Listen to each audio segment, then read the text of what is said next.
We got there, they throw the manager out, evicted him. We had no place to stay, no job. So we go down on Main Street in Houston. I mean, it was a junky place, and we rent 2 rooms. Jimmy and Shelley in one room, and me and Chang in the other. And we got that established. Well, we got to find us a place to play. So Shelley said, well, he said, now down here, there's a thing called the Pioneer Bus Company. And it goes out of the city limits of Houston, so it's down here on Prairie. And what it was old school buses that this company had bought up, dilapidated school buses, and the city limits then of Houston was Quitman. That's as far north as it went. So if you was going past Quitman, you had to ride the Pioneer bus. So we get on the Pioneer bus and we head for Jensen Drive. I didn't know where we was going or nothing, but there was a bands every place you stopped. There was from 2 to 5, 6-piece bands playing everywhere. The war had just close to being over. So we stopped at this place called the High Spot out on Jensen Drive, and there's a little band in there playing. And I was kind of embarrassed about our band. We didn't have drums, it was just 4 of us. And I heard this band, we're better than this. Back about every band I heard up down the road out there, we were better. So Shelley went there and talked to this man. His name was Sullivan. I don't know why I remember that. And he said, well, he said, I'll give you boys a listen. He said, if you'll come out tomorrow evening for a little audition. So we go back to Houston, and Shelley takes us up to, said, this is KXYZ radio station here, and this is KTRH in the Rice Hotel. So we go into our room, but we've got an audition the next evening about 2 o'clock. So we get up the next day, and I don't know, I'm going to tell you what we had to eat for breakfast or where. So we're going down to Prairie Street to get on a Pioneer bus, and we're standing about the 100 block of Main, so I guess it was about 6 blocks. We come out of the hotel, Shane's walking in the lead with an aluminum bass, no case, aluminum bass, which was odd, walking down the street like that, and Shelley's behind him with briefcase and fiddle and speaker, and I'm behind him with a mandolin and amp, and Jimmy Eccles has got his guitar and a PA set. That's the way we're going down the street, man. We get over there on Prairie and wait for this old dilapidated bus. We get on this old beat up bus, and Shane's got this aluminum upright bass. Well, he has to lay that bass down. Well, at that time, the colored people sat in the back seat. That's the way it was. So Shane gets on there, and he puts his, after they got settled down, he puts his bass crossways of the aisle, see. So we start out of town to go out on Jensen Drive. Well, every time one of the blacks would have to get off, Shane would have to get up and move the bass. They couldn't get out. He had to move the bass so they could get out, you know. So we get out on Jensen Drive and get off at this place called the High Spot, and we go in there for our audition.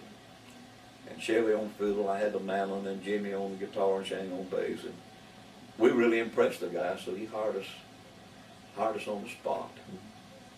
The name of the High Spot was the name of it. Anyway, we stayed there for just a little while, and then we got in. Now, tell about how he hired you, though, and the negotiations. Okay. We played a few tunes, and Shelley went over to talk business with him. And we left Beaumont. We wasn't making any money over there. There was other guys was blowing us away and this and that. So didn't have a car, didn't have a PA, just all this kind of stuff. Which is why we came to Houston to try to do better. So they sat down to talk, and he said, well, I'll tell you what I'll do, Shelley. He said, I'll hire y'all bands, but I like y'all what y'all do. And he said, I'll hire y'all. And he said, $48 a week, and the kitty, which those days kitty was good, tips were good, $48 a week salary. But first thing he asked him, he said, now what are you used to making? And she said, well, he said, Mr. Sullivan, around Beaumont, of course he's going to dig in the sales. Around Fort Arthur and Beaumont, when we've been playing, he said, normally we would make about $90 a week, which we hadn't. He said, well, I'll pay you 48. He said, y'all unload, Shelley said. We done found us a home. And we didn't stay there very long. A guy comes along and wants us to start playing stage shows with him, named Jack Gray. You know, you ready to go into that? Yeah. Shelley didn't want to leave the club, but I did. This guy offered us a place to stay, and we would play. There was movie theaters everywhere. I don't know how many of them was in Houston, and you could book a show on them. And get a sponsor or whatever. So this guy named Cowboy Jack Gray came out there, and he'd known Chevy, and he said, I want to hire y'all to play these stage shows with me. Of course, he's going to be the leader. That's what Chevy had against it. Yeah. He wasn't going to be the leader. This Jack Gray was. And his wife, she tore the rope and jumped in and out of the rope, was her act. So he told us what this guy had offered, you know, and I said, man, me and Shane, let's take that, Shelly. No, I don't much want to do that because he ain't going to be the leader. But we insisted, so the guy was going to pay us a salary and put us up in this place to live. So we didn't stay at the high spot long. We quit that job, and we went into playing these shows with Jack Gray and neighborhood theaters. All neighborhoods had a show. We had the Navaway Theater and the Hogan Theater and the Queen Theater, and of course the big ones downtown. We didn't play those, Metropolitan and Lowe's and all that. But all neighborhoods had some neighborhood theater, and you could book between shows. You know, you could play. So we got into that with Jack, and we played the Queen Theater in Galveston for 3 days, and which is another story, another long drawn out experience with him. But anyway, we played with Jack Gray and got into the shows, and he was not a good singer, and he'd bring us on. And the flyer, Jimmy Eccles, he was the guitar player, our guitar player. He was a pretty good comedian, billed himself as Sapo, the clown or something or other. And I was playing mandolin. It had on there, Little Clyde, King of the Strings was my billing, and Jimmy Eccles, funny man, and Chevy Lee Alley, RCA recording artist, and others. And Shane said, that's me. And others. Others. Yeah. He said, look, one time it says other specialties. He said, now he's moved up on specialties, you know.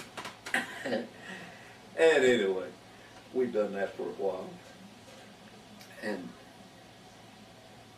not too long after that, of course, as you know, well, you didn't know it then, but he retired. We got a record, went back was the Adacat thing again after we got done with Jack Gray. Shane was going to kill him just about for going off and leaving him. So we got out of the Jack Gray business, so we moved out on the Beaumont Highway. And a guy opened a club out there, wanted us to play it, and he had a little rundown motel behind it. And he moved us into this motel, me and Shang in one room, and Shelly and his family, you and Mom down in the other one. So we lived in this little motel and played this place way out on the Beaumont Highway. And played there nightly. This old motel was all run down and everything. And we lived there for a while, and then we moved out on Jensen Drive again and lived in a place out there called the Mecca. Played the Silver Slipper and some theaters out there. And that's about the time. Then we had a record session for first commercial record I'd ever played on. We recorded when I came over here in 1945 at what later became Gold Star, but none of those records was released. But in '46 we got a session for Globe, which was a regular label. It was the first commercial record I ever played on, which was with Chevy, and we recorded I think about 4 sides. Ted Hardy and Art Gaona and Shane Kennedy and myself and Shelley. We recorded for the one that's hanging on the wall right there. So you played, what, mandolin and piano? Yeah, I played mandolin and piano in that session because we didn't have tracks and overdubbing and all that stuff, so I had to play mandolin course, then creep across the floor real quiet and play the piano course and then go back or whatever. We recorded in a warehouse. And not too long after that, Shelley retired. So is that when you went back to Beaumont then? How did you said you played with Moon actually before you played with Cliff? Yeah. So how did you, I know you said you go around programs he was doing or the dances or whatever. Yeah, well after Shelley retired, we still lived out on Jensen Drive. Johnny Thames was Cliff's banjo player. And Johnny had left Cliff in Port Arthur, and I got on the Pioneer bus one day, and there was Johnny Thames, and I'd seen him before, and he knew Chevy well. And me and him got to talking. He said, yeah, I'm back over here now. And he said, I just live right up here. And said, I'm going to get a little band together. Said, you want to play with me? And I said, yeah. And I said, we got a bass player, which was Shang Kennedy. And he said, well, I'll look for some jobs. So he goes over on Shepherd Drive, which then there wasn't nothing hard on Shepherd Drive, and this one place over there. A guy named L.C. Christian owned the place. So we started playing there. And Johnny Thames and Shane Kennedy and who was Alvy Yandale, guitar player. One time we had Jerry Shinnis on fiddle. About a 5-piece band. So we played, I played with Johnny Thames for a while, and we booked around and this and that. So I went back over to Beaumont to visit my dad. He still lived over there, of course, and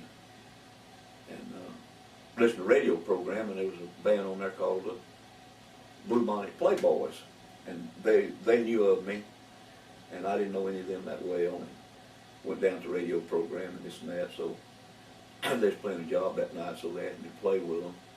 So I went to work, moved back to Beaumont, and went to work with Lee Bell and the Blue Bonnet Playboys. We had a radio program at KRIC, and we was making pretty good money, and Lee had a nice Buick car, which is about as late as you could get then. He had a 41 Buick, and it was in 46, and you couldn't even buy a new car yet. Anyway, we had a radio program every day and played all around there. And in the band at that time, when I joined him, we had Jack Youngblood, steel player named Hoyt Skidmore, Oswald we called him, Merle Powell, drummer, Joe Davis, guitar player and singer, and him and Lee. And Lee played guitar, and both of them sang real good. So anyway, we had a radio program on KRIC, and I played with Lee Bell around there, and then Shane come and joined us later. He showed up again. He moved back to Tioga, his home, and heard where I was, so he came to Beaumont, so I got Shane on the band. And later on, we hired Link Davis, was in the band, and we recorded for Imperial Records. We came to Houston, recorded, and then recorded for him in Beaumont. Also, our next 2 or 3 sessions was in Beaumont. I stayed with Lee for a while, and Link Davis, of course, he was an experienced, one of the characters on my list, you know. Anyway, so Cliff and Moon was playing at a place called the Forest Club out on College Street. Forest Club had been a private club for years, pretty nice place. And Cliff was having a club built called the Cliff Bruner Club. It would have been later. So Cliff and Moon took over the Forest Club, and when Cliff's club got built, he took the band with him and left Moon, so Moon had to hire a band, so that's when I went to work for Moon. And Moon hired me and Deacon Anderson and Shang and Merle Powell out of the Blue Bonnet Playboys band. And we started the Forest Club. Of course, I was on flat salary, the best money I ever made. And we had a radio program every day from the club. And what were you playing? I played fiddle.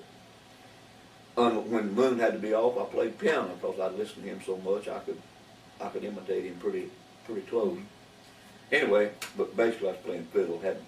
I was playing fiddle, Mutt Collins was playing guitar, Moon piano, Shane bass, Deacon Anderson steel, Merle Powell drums to start with. Later, soon after that, we got Jimmy Harper on drums, which is a real good drummer. So we had a good band. And Cotton Thompson was playing with Luke Wills, Bob's brother, and they had recorded for King Records, and after the session the band broke up for whatever reason. Luke probably